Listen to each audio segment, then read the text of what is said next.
BBMP ಪಾಲಿಕೆ ಕೇಂದ್ರ ಕಚೇರಿ ಮೇಲೆ ಇಡಿ ಅಧಿಕಾರಿಗಳು ದಾಳಿಯನ್ನ ಮಾಡಿದ್ರು. ಈ ಹಿನ್ನೆಲೆಯಲ್ಲಿ ಪಾಲಿಕೆ engineer in chief doctor BS Prahlad, ಸಹಾಯಕ ಸಿಬ್ಬಂದಿ ಹಾಗೂ ಪಾಲಿಕೆ ಅಧಿಕಾರಿಗಳು ಪಾಲಿಕೆ ಕಚೇರಿಯಲ್ಲಿ ಲಾಕ್ ಆಗಿದ್ರು. ಅವ್ಯವಹಾರ ನಡೆದಿದೆ ಎನ್ನಲಾದ ದತ್ತಾಂಶಗಳ ಕಡತಗಳ ಪರಿಶೀಲನೆ ಮಾಡಿದ್ದಾರೆ. ಪಾಲಿಕೆ ಮುಖ್ಯ ಲೆಕ್ಕಾಧಿಕಾರಿ, ಹಣಕಾಸು ವಿಭಾಗ ಹಾಗೂ ಎಂಜಿನಿಯರ್ ವಿಭಾಗದಲ್ಲಿ ಸತತ 10 ಗಂಟೆಗೂ ಹೆಚ್ಚು ಕಾಲ ಪರಿಶೀಲನೆ ನಡೆಸಿ ಮಾಹಿತಿಯನ್ನು ಸಂಗ್ರಹ ಮಾಡಿದ್ದಾರೆ. ಇವತ್ತು ಬಿಎಸ್ ಪ್ರಹ್ಲಾದ್ಗೆ ನೋಟಿಸ್ ನೀಡಿ ವಿಚಾರಣೆಗೆ ಹಾಜರಾಗುವಂತೆ ಸೂಚನೆ ಕೊಡುವಂತಹ ಸಾಧ್ಯತೆ ಇದೆ.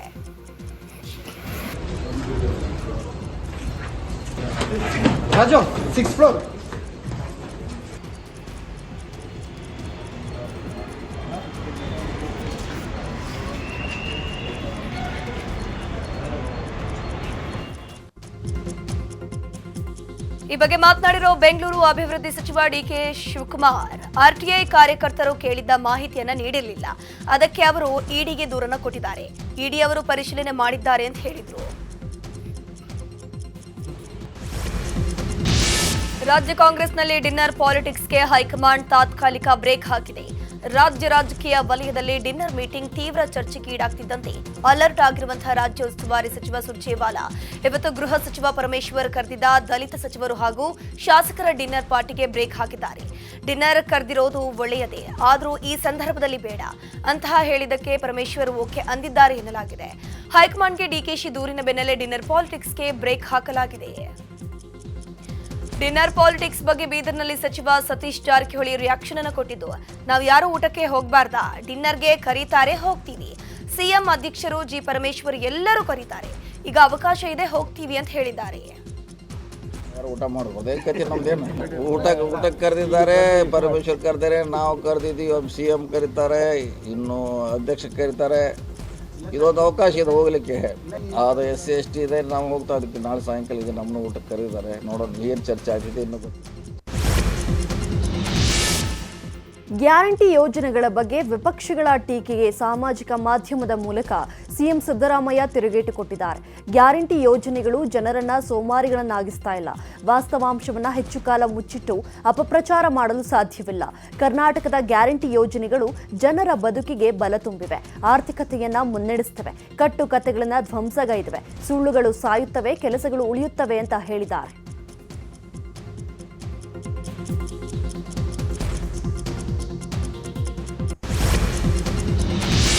ಕೇಂದ್ರ ಸಚಿವ ಎಚ್.ಡಿ. ಕುಮಾರಸ್ವಾಮಿಗೆ ಮಾಜಿ ಸಂಸದ ಡಿಕೆ ಸುರೇಶ್ ಟಕ್ಕರ್ ಕೊಟ್ಟಿದ್ದಾರೆ.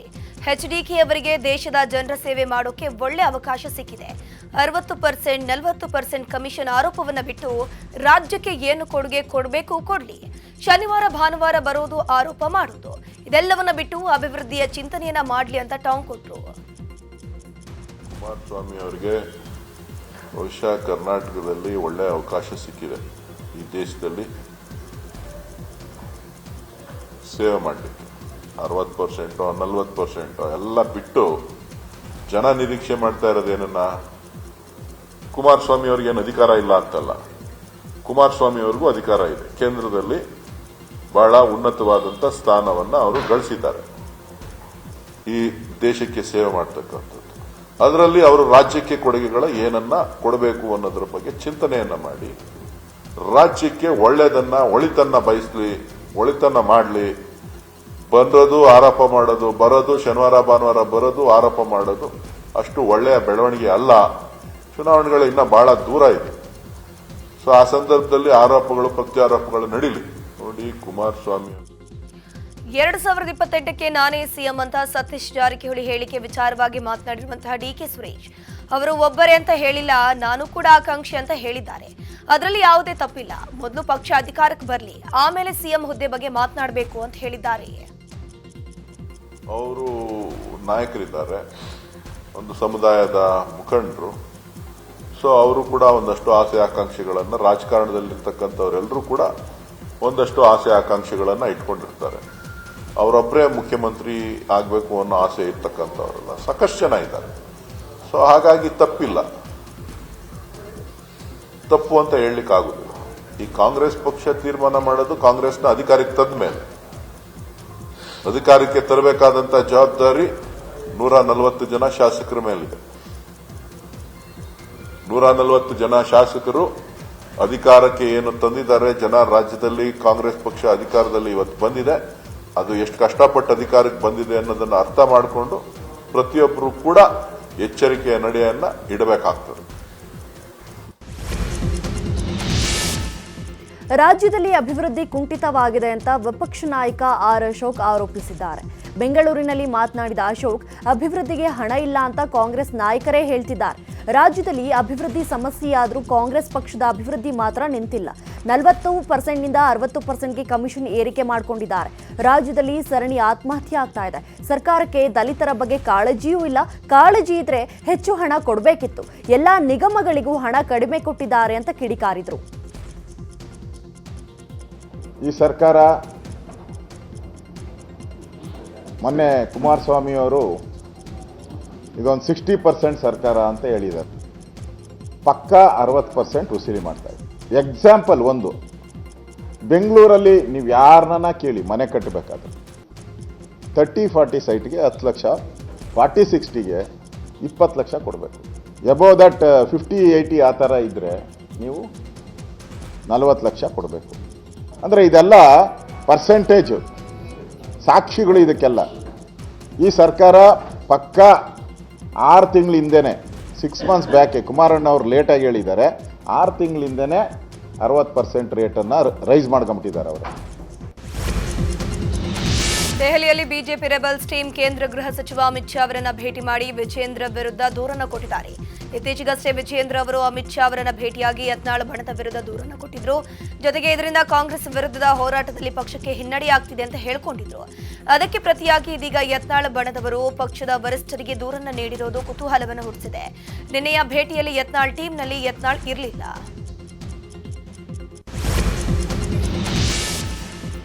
ನಿನ್ನೆ ಸಿಎಂ ಸಿದ್ದರಾಮಯ್ಯ ಆರೋಗ್ಯ ಇಲಾಖೆ ಪ್ರಗತಿ ಪರಿಶೀಲನಾ ಸಭೆ ನಡೆಸಿದರು. ಈ ವೇಳೆ ಮಾತನಾಡಿದ ಅವರು, ರಾಜ್ಯದಲ್ಲಿ ತಾಯಂದಿರ ಮರಣ ಅನುಪಾತ ದೇಶಕ್ಕೆ ಹೋಲಿಸಿದರೆ ಕಡಿಮೆ ಇದೆ. 2018ರಿಂದ 2020ರ ಅವಧಿಯಲ್ಲಿ ರಾಜ್ಯದಲ್ಲಿ 1,69,000 ಮರಣ ಸಂಭವಿಸ್ತಾ ಇದ್ವು. 2022ರಿಂದ 24ರ ಅವಧಿಯಲ್ಲಿ ರಾಜ್ಯದಲ್ಲಿ ಇದರ ಪ್ರಮಾಣ 55ಕ್ಕೆ ಇಳಿದಿದೆ. ತಾಯಂದಿರ ಮರಣವನ್ನು ಶೂನ್ಯಕ್ಕೆ ಇಳಿಸಲು ವ್ಯಾಪಕ ಅಭಿಯಾನ ಆರಂಭಿಸಬೇಕು. ಇದಕ್ಕೆ ಬೇಕಾದ ಎಲ್ಲ ಕೆಲಸಗಳನ್ನು ಮಾಡಬೇಕು ಅಂತ ಹೇಳಿದ್ದಾರೆ. ವಿವಿಧ ಬೇಡಿಕೆ ಈಡೇರಿಕೆಗೆ ಆಗ್ರಹಿಸಿ ಆಶಾ ಕಾರ್ಯಕರ್ತೆಯರು ಬೆಂಗಳೂರಿನ ಫ್ರೀಡಂ ಪಾರ್ಕ್ನಲ್ಲಿ ಅನಿರ್ದಿಷ್ಟಾವಧಿ ಹೋರಾಟವನ್ನು ನಡೆಸುತ್ತಿದ್ದಾರೆ. ನಿನ್ನೆ ಪ್ರತಿಭಟನಾ ಸ್ಥಳಕ್ಕೆ ಭೇಟಿ ನೀಡಿದ ಅಧಿಕಾರಿಗಳು ಮನವಿಯನ್ನು ಸ್ವೀಕರಿಸಿ ಆಶಾ ಕಾರ್ಯಕರ್ತೆಯರ ಬೇಡಿಕೆಯನ್ನು ಈಡೇರಿಸುವ ಭರವಸೆಯನ್ನು ಕೊಟ್ಟಿದ್ದಾರೆ. ಅಲ್ಲದೆ ಹೋರಾಟ ನಿಲ್ಲಿಸಿ ಕೆಲಸಕ್ಕೆ ತೆರಳುವಂತೆ ಅಧಿಕಾರಿಗಳು ಮನವಿಯನ್ನು ಮಾಡಿದರು. ಆದರೆ ಅಧಿಕಾರಿಗಳ ಮನವಿ ತಿರಸ್ಕರಿಸಿದ ಆಶಾ ಕಾರ್ಯಕರ್ತೆಯರು ಕೊರೆಯುವ ಚಳಿಯಲ್ಲೂ ಹೋರಾಟವನ್ನು ಮುಂದುವರೆಸಿದರು. ಬೆಂಗಳೂರಲ್ಲಿ ಫ್ರೀಡಂ ಪಾರ್ಕ್ನಲ್ಲಿ ನಡೀತಿರುವ ಆಶಾ ಕಾರ್ಯಕರ್ತರ ಒಂದು ಪ್ರತಿಭಟನೆ 2ನೇ ದಿವಸಕ್ಕೆ ಕೂಡ ಮುಂದುವರ್ತಿಕಂದ್ರೆ ಕೊಡಿಯುವ ಚಳಿ ರಾತ್ರಿಯಲ್ಲೂ ಕೂಡ ನೀವು ವಿಜುವಲ್ಸ್ ಅಲ್ಲಿ ನೋಡ್ತಾ ಇದ್ದೀರಾ. ಅವರು ರಸ್ತೆ ಬದಿಯಲ್ಲೇ ಮಲ್ಕೊಂಡಿರ್ತಕ್ಕಂಥದ್ದು. ಆದರೆ ಸೌಜನ್ಯಕ್ಕೂ ಕೂಡ ಇಲ್ಲಿಯವರು ಕೂಡ ಯಾವುದೇ ಅಧಿಕಾರಿಗಳು ಅಂದ್ರೆ ಸರ್ಕಾರದ ಏನು ಆರೋಗ್ಯ ಸಚಿವರಾಗಿರ್ಬೋದು ಯಾರು ಕೂಡ ಬಂದು ಇವರನ್ನ ಭೇಟಿಯಾಗಿಲ್ಲ. ಇಷ್ಟೊತ್ತಾದ್ರೂ ಕೂಡ ಇವರು ಈಗಾಗಲೇ ಇನ್ನೂ ಕೂಡ ಒಂದು ಪ್ರತಿಭಟನೆಯನ್ನು ಮುಂದುವರಿಸ್ತಾ ಇರ್ತಕ್ಕಂಥದ್ದು. ಆ ಒಂದು ಪ್ರತಿಭಟನೆ ಅಂದ್ರೆ ಏನು ಸರ್ಕಾರಿ ಮಿನಿಸ್ಟರ್ ಏನಿದ್ದಾರೆ, ದಿನೇಶ್ ಗುಂಡೂರಾವ್ ಆರೋಗ್ಯ ಸಚಿವರು ಏನಿದ್ದಾರೆ, ಅವ್ರು ಇಲ್ಲಿವರೆಗೂ ಕೂಡ ಬರೋವರೆಗೂ ಕೂಡ ನಾವು ಪ್ರತಿಭಟನೆ ಮುಂದುವರಿಸ್ತೀವಿ ಅಂತಾನೆ ಹೇಳ್ತಾ ಇರ್ತಕ್ಕಂಥದ್ದು. ಸದ್ಯಕ್ಕೆ ಈಗಾಗಲೇ ಕೆಲವರು ಹೇಳಿರೋ ಪ್ರಕಾರ ಆರೋಗ್ಯ ಸಚಿವರು ಬಂದು ನಮ್ಮನ್ನು ಮಾತನಾಡಿಸಬೇಕು. ಕಳೆದ ಬಾರಿ ಕೂಡ ಸಿದ್ದರಾಮಯ್ಯ ಸರ್ಕಾರ ಇದ್ದಾಗ ನಮಗೆ ಆಶ್ವಾಸನೆಯನ್ನು ಕೊಟ್ಟಿದ್ರು, ಒಂದು ಅಷ್ಟು % ಒಂದು ಸಂಬಳವನ್ನು ಕೂಡ ಈಡೇರಿಸ್ತೀವಿ, ಜಾಸ್ತಿ ಮಾಡ್ತೀವಿ ಅಂತ. ಆದ್ರೆ ಇಲ್ಲಿಯವರು ಕೂಡ ಮಾಡಿಸಿಲ್ಲ.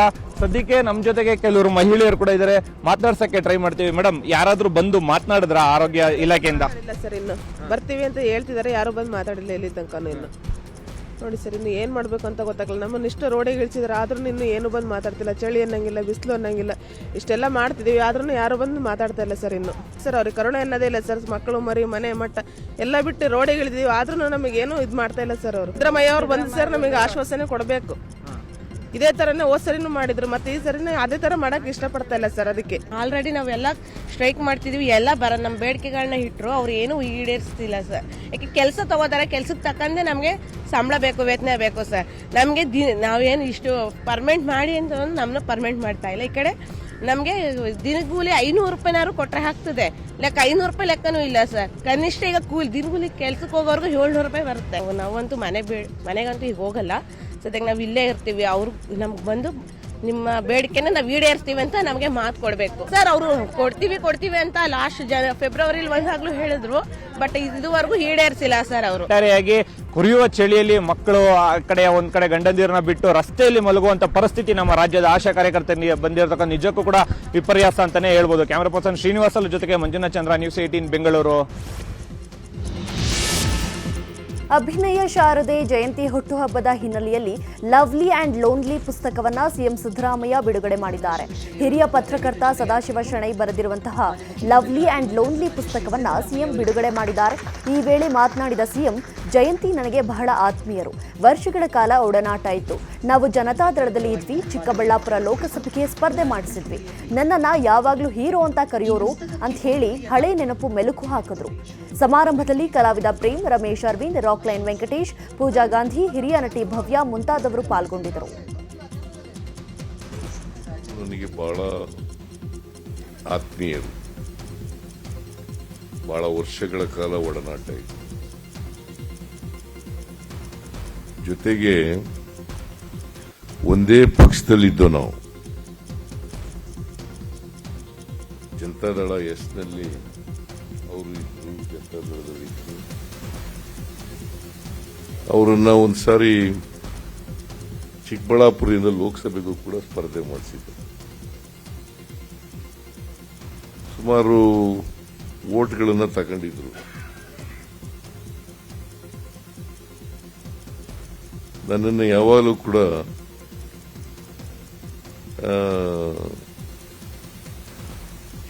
ಹೀರೋ ಅಂತ ಕರೆಯರು ನನಗೆ.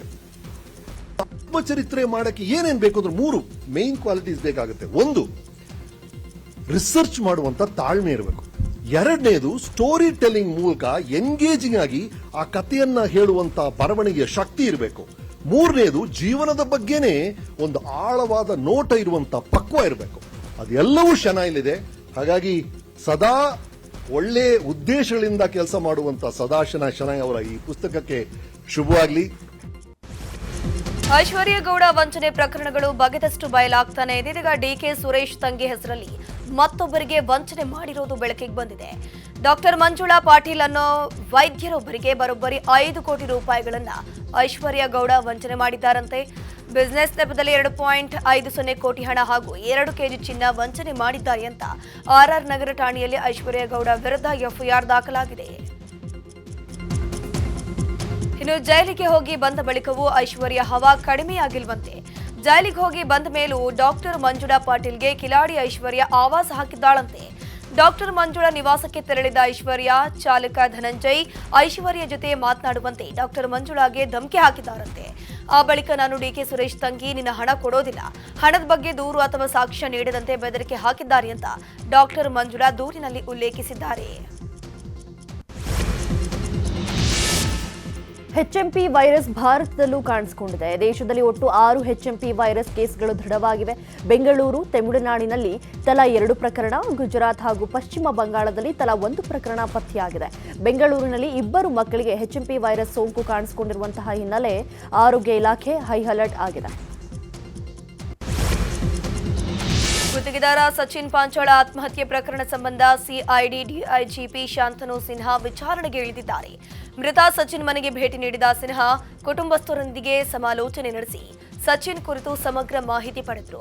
ಅಲ್ಲದೆ ಇವತ್ತು ಬೆಳಗ್ಗೆ 10 ಗಂಟೆಗೆ ದೂರುದಾರರಾಗಿರುವಂತಹ ಸವಿತಾ ಹಾಗೂ ಸುರೇಖಾ ಅವರನ್ನ ಬೀದರ್ ಜಿಲ್ಲಾ ನ್ಯಾಯಾಲಯದ ಮುಂದೆ ಹಾಜರುಪಡಿಸುವಂತಹ ಸಾಧ್ಯತೆ ಇದೆ. ನ್ಯಾಯಾಲಯದಲ್ಲಿ 164 ಸ್ವ-ಇಚ್ಛಾ ಹೇಳಿಕೆ ದಾಖಲಿಸಲಿದ್ದು ಬಳಿಕ ತನಿಖಾಧಿಕಾರಿಗಳಿಂದ ವಾರೆಂಟ್ ಜಾರಿ ಮಾಡುವಂತಹ ಸಾಧ್ಯತೆ ಇದೆ.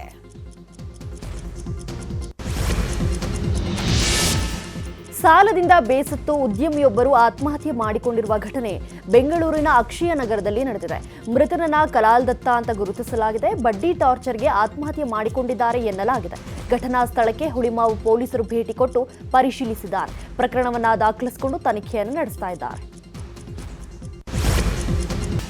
ಅಯ್ಯಪ್ಪ ಸ್ವಾಮಿಯ ಶಬರಿಮಲೆ ಪವಿತ್ರ ಕ್ಷೇತ್ರದಲ್ಲಿಯೂ ವ್ಯವಸ್ಥಿತವಾಗಿ ಮೋಸ ಮಾಡಲಾಗ್ತಾ ಇದೆ ಅಂತ ಶ್ರೀರಾಮ ಸೇನೆ ಸಂಸ್ಥಾಪಕ ಅಧ್ಯಕ್ಷ ಪ್ರಮೋದ್ ಮುತಾಲಿಕ್ ಆರೋಪಿಸಿದ್ದಾರೆ. ಹುಬ್ಬಳ್ಳಿಯಲ್ಲಿ ಮಾತನಾಡಿದ ಅವರು, ನಮಗೆ ಅಯ್ಯಪ್ಪ ಸ್ವಾಮಿ ಮುಖ್ಯ ವಿನಃ ವಾವರ್ ಸ್ವಾಮಿ ಮಸೀದಿ ಅಲ್ಲ.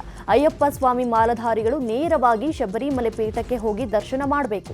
ಸಾವಿರಾರು ವರ್ಷಗಳಿಂದ ಅಯ್ಯಪ್ಪನ ವ್ರತ ಸ್ವೀಕಾರ ಮಾಡಿಕೊಂಡು ಶಬರಿಮಲೆಗೆ ಹೋಗುವಂತೆ ಪದ್ಧತಿ ಇದೆ. ಕೇರಳದ ಅಯ್ಯಪ್ಪ ಸ್ವಾಮಿ ಬಡಭಕ್ತರ ದೇವರು. ಅದರಲ್ಲಿ ಇಲ್ಲಿ ಇಸ್ಲಾಂನ ವಾವರ್ ಸ್ವಾಮಿ ಮಸೀದಿಯನ್ನ ಕಟ್ಟಲಾಗಿದೆ. ಮುಗ್ಧ ಮಾಲಧಾರಿಗಳ ಶೋಷಣೆ ಮಾಡುವಂತಹ ವ್ಯವಸ್ಥೆ ನಡೀತಾ ಇದೆ ಅಂತ ಕಿಡಿಕಾರಿದ್ದಾರೆ.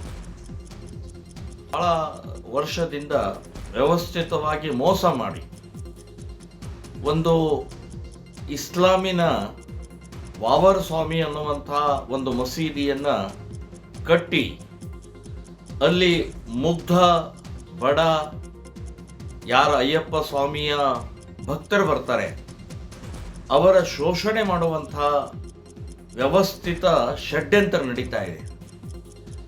ಸೊ ವಾವರ್ ಸ್ವಾಮಿ ಮಸೀದಿಗೆ ಭೇಟಿ ಕೊಟ್ಟು ಆಮೇಲೆ ಮೇಲ್ಗಡೆಗೆ ಶಬರಿಮಲೆಗೆ ಹೋಗಬೇಕು ಅನ್ನುವಂಥ ಒಂದು ಕಟ್ಟು ಕಥೆ, ಬೋಗಸ್ ಕಥೆ. ಅದಕ್ಕೆ ಬೀದರ್ ನಾಂದೇಡ್ ಹೆದ್ದಾರಿ ಸಂಪೂರ್ಣ ಹಾಳಾಗಿದ್ದು ಬಹುತೇಕ ಕಡೆಗಳಲ್ಲಿ ರಸ್ತೆ ಬಿರುಕು ಬಿಟ್ಟಿದೆ. ಹೀಗಾಗಿ ರಸ್ತೆಯನ್ನ ದುರಸ್ತಿಗೊಳಿಸುವಂತೆ ಜಿಲ್ಲೆಯ ಜನರು ಹಾಗೂ ಔರಾದ್ ಶಾಸಕ ಪ್ರಭು ಚೌಹಾಣ್ ಆಗ್ರಹಿಸಿದ್ರು. ಈ ಹಿನ್ನೆಲೆ ಸಚಿವ ಸತೀಶ್ ಜಾರಕಿಹೊಳಿ ಸ್ಥಳೀಯ ಶಾಸಕ ಪ್ರಭು ಚೌಹಾಣ್ ಅವರೊಂದಿಗೆ ಹೆದ್ದಾರಿ ಪರಿವೀಕ್ಷಣೆ ಮಾಡಿದ್ರು. ಸಿಸಿ ರಸ್ತೆ ಸಂಪೂರ್ಣ ಹಾಳಾಗಿದೆ, ಹೊಸ ಡಾಂಬರ್ ರೋಡ್ ಬೇಕು ಅಂತ ಸಚಿವರಿಗೆ ಮನವಿಯನ್ನ ಮಾಡಿದ್ರು.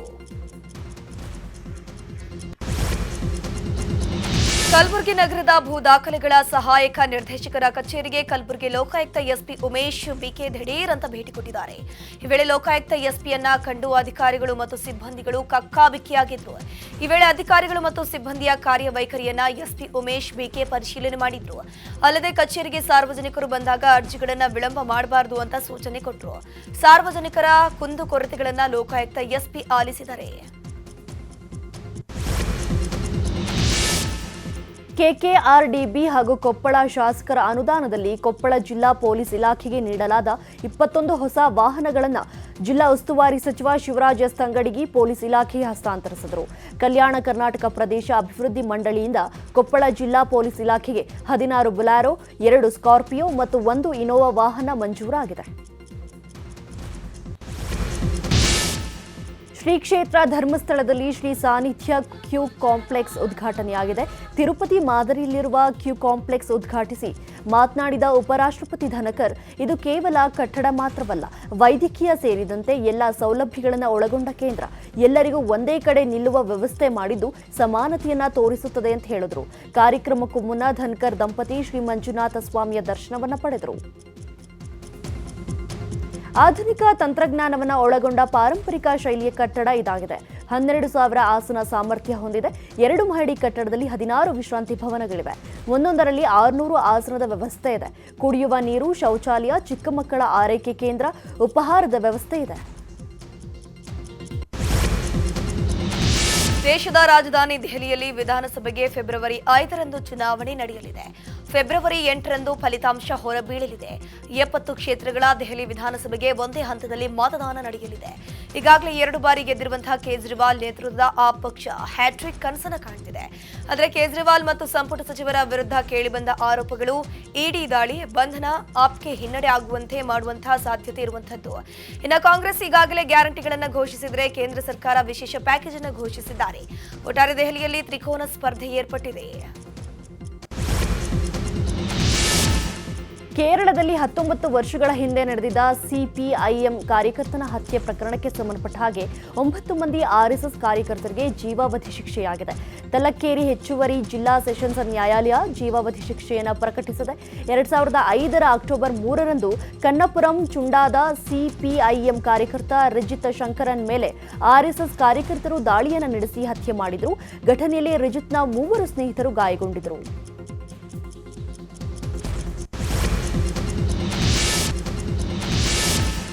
ರಾಕಿಂಗ್ ಸ್ಟಾರ್ ಯಶ್ಗೆ ಇವತ್ತು ಹುಟ್ಟುಹಬ್ಬದ ಸಂಭ್ರಮ.